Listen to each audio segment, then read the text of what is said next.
Yang kami hormati Bapak Pimpinan DPP Pusat Legiun Veteran Republik Indonesia dan Bapak Ketua Umum dan atau Wakil Ketua Umum.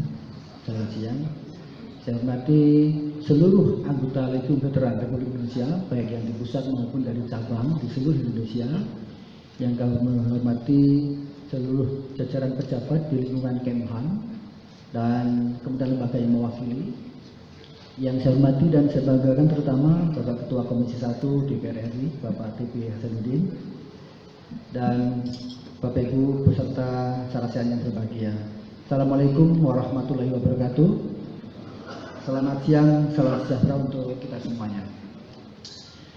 Bersyukur sekali Bapak Ibu sekalian, kami bisa berdiri di tempat Bapak Ibu di sini, dan ini semua luar biasa bagi saya karena kesempatan ini saya ketemu dengan bapak-bapak yang merintis negara ini menuju kesejahteraan.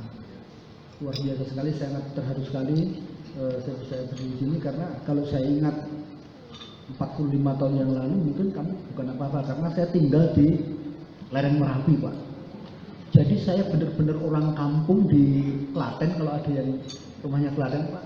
Dan rumah saya itu sangat di pelosok di lereng Merapi yang saat itu tidak terbayang bisa sekolah, bisa menjadi pegawai negeri sipil, dan kemudian sekarang bisa ketemu dengan Bapak Ibu semua yang saat itu bayangan kami Bapak-Bapak Ibu veteran ini adalah yang sudah tidak memikirkan lagi darah berapa yang bercecer untuk memperjuangkan negeri ini, sehingga orang-orang dari masyarakat kampung seperti kami ini bisa maju meniti karir di lingkungan pemerintahan, Pak.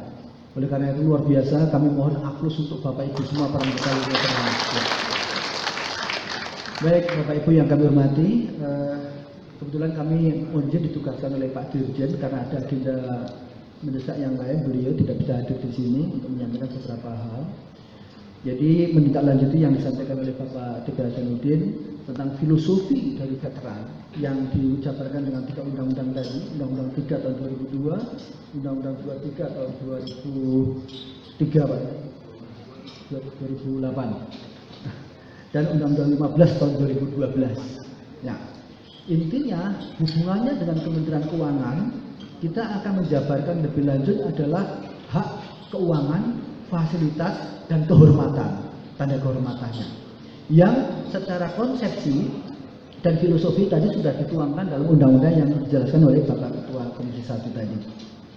Bapak Ibu yang kami hormati, bicara tentang hak keuangan dalam undang-undang sudah tegas disampaikan di sana. Hak keuangan individunya apa saja? Ada tunjangan veteran yang itu bisa sampai ke istrinya, janda atau duda, almarhum nanti kalau mohon maaf bagi para veteran yang sudah wafat, termasuk juga kepada anak-anaknya, sampai ke dewasanya. Jadi diberikan sampai anak-anaknya berusia 25 tahun. Di samping itu ada dana kehormatan sebagai wujud penghargaan dan kehormatan oleh Presiden kepada Bapak Ibu veteran semuanya, dan itu juga diberikan. Selain itu juga diberikan hak-hak keuangan berupa pengurangan atau fasilitas yang disediakan negara. Ada tadi disebutkan oleh Bapak Ketua Komisi, ada keringanan PBB, keringanan jasa kesehatan, jaminan kesehatan, biaya pendidikan, transportasi, dan sebagainya. Nah, ini adalah hak-hak individu yang sudah dipenuhi oleh negara, yang dengan kemampuan keuangan negara tidak bisa setiap saat naik jumlahnya. Seperti juga dengan pegawai negeri sipil atau pejabat negara, mungkin bisa dikonfirmasi bahwa kenaikan pun itu sesuai dengan kemampuan keuangan negara. Nah, kemudian yang lainnya dalam undang-undang juga disebutkan hak sebagai organisasi veterannya. Yang tadi disampaikan oleh Pak Wamen dan oleh pengantar Pak Wakil Ketua LPRI tadi, ini yang belum dijabarkan lebih lanjut. Oleh karena itu di Pak Komisi 1 tadi salah satu alternatif yang disodorkan adalah tadi dalam bentuk menjadikan organisasi ini sebuah satker. Nah, tetapi dalam perspektif keuangan negara, karena uang itu adalah sumber daya yang diberikan kepada lembaga pemerintah, kementerian negara, dalam rangka dia melaksanakan tugas yang diberikan presiden untuk mewujudkan visi presiden. Visi presiden apa? Kemudian dibentuk kementerian atau lembaga, oleh kepada kementerian lembaga itu diberikan sumber dananya, dan kemudian kementerian lembaga itu di breakdown ke eselon 1 di bawahnya, eselon 2 kantor-kantor vertikal sampai ke daerah, dan juga dari presiden diberikan kepada daerah berbagai tempat di Indonesia, diberikan dana untuk mewujudkan tujuan bernegara, terutama adalah kesejahteraan masyarakat. Nah, oleh karena itu sebagai wujud ada Satker itu kalau ada tugas dan fungsi yang dia mendukung fungsinya visi dari presiden. Ini adalah salah satu jabaran dari Satker saat ini yang dipahami sebagai Satker yang dialokasikan dananya. Begitu dia diberikan tugas dan fungsi, maka diberikanlah sumber daya. Nah, oleh karena itu Pak, mungkin perlu duduk bersama nanti Komisi 1 sebagai melahirkan filosofi dan prinsip ini, kemudian dengan pemerintah itu yang dalam hal ini diwakili Kementerian Dalam Negeri yang mempunyai fungsi untuk pembinaan organisasi kemasyarakatan dan organisasi non kemasyarakatan, kemudian juga Kementerian Menpan RB yang menjabarkan organisasi-organisasi yang menjabarkan fungsi tugas-tugas presiden, kemudian Kementerian Keuangan yang mengalokasikan dananya nanti, dan juga terutama sekali adalah Kementerian Pertahanan yang dia memahami dan membuat konsepsi seperti apa sih lembaga dari Legiun Veteran ini. Baru nanti wujud dalam pasal 19 Undang-Undang Nomor 15 Tahun 2012 itu akan bisa nampak lebih jelas. Apakah dorongan itu dalam bentuk apa, bantuan itu dalam bentuk apa. Itu barangkali terkait dengan kesejahteraan. Nah, Bapak Ibu, sebelum ini, ya, sebagai gambaran saat ini, sebelum ini Pak, kalau untuk petunjuk pelaksanaannya saat ini sudah ada PP nomor 67 tahun 2014 tentang besaran tunjangannya dan semua ketentuan tata cara pembayaran besaran untuk tunjangan veteran. Kemudian sudah diubah dengan PP 23 tahun 2016 dan PP 31 tahun 2018 besaran-besaran tunjangan veteran sebelum ini Pak. Kemudian sudah ada Perpres nomor 79 tahun 2014 yang mengatur petunjuk pelaksanaan ini. Tapi yang kami kutip di sini sebelum ini lagi, ya, sebelum ini. Nah, yang kita kutip ini yang hubungannya dengan hak-hak keuangan Pak. Jadi selain ini yang memuat hak keuangan sepertinya sudah tercover di sini semua. Tetapi yang di luar ini mungkin kita tidak sebutkan di sini. Nah, Bapak Ibu yang kami hormati, saat ini untuk tunjangan veteran sendiri sudah menjadi bagian yang rutin menjadi kewajiban kami membayarkannya. Kebetulan saya adalah KPA-nya. Ketika nanti Bapak Ibu yang hari tadi menerima simbolis SK sebagai veteran, nanti tinggal menghubungi Taspen, membawa bukti diri menunjukkan bahwa saya betul yang akan menerima tunjangan veteran. Ada surat keterangan dari STRW, jangan sampai SK-nya dibawa orang lain. Dibawa ke Taspen, dibuktikan, kemudian Taspen akan mengkalkulasi dan dimintakan dananya kepada kami. Kami akan bayarkan langsung. Nah, untuk yang pertama kali langsung dibayar cash ke Taspen. Nanti untuk bulan-bulan berikutnya baru nanti diajukan kami untuk dibayarkan rutin setiap tanggal awal bulan. Nah, Bapak Ibu yang kami hormati, khusus untuk veteran sebagai wujud tindak lanjut dari keringanan tadi, fasilitas tadi, umumnya semua PNS pensiunan itu dipotong iuran jaminan kesehatan untuk BPJS Kesehatan. Tetapi khusus untuk veteran tidak dipotong sama sekali. Tetapi jaminan kesehatannya ditanggung sepenuhnya oleh APBN. Jadi kami begitu membayar Bapak Ibu semua besaran setiap bulan berapa tunjangan veterannya, maka 5% dari itu kami bayarkan ke BPJS Kesehatan, tapi bukan memotong, tapi dialokasikan tambahan. Jadi tidak mengurangi beban Bapak Ibu semuanya untuk para veteran.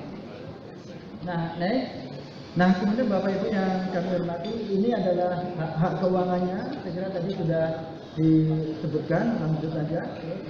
Nah, luar biasanya undang-undang ini yang tadi didesain oleh Bapak Komisi 1 sudah menjaga kemurnian Bapak Ibu para veteran.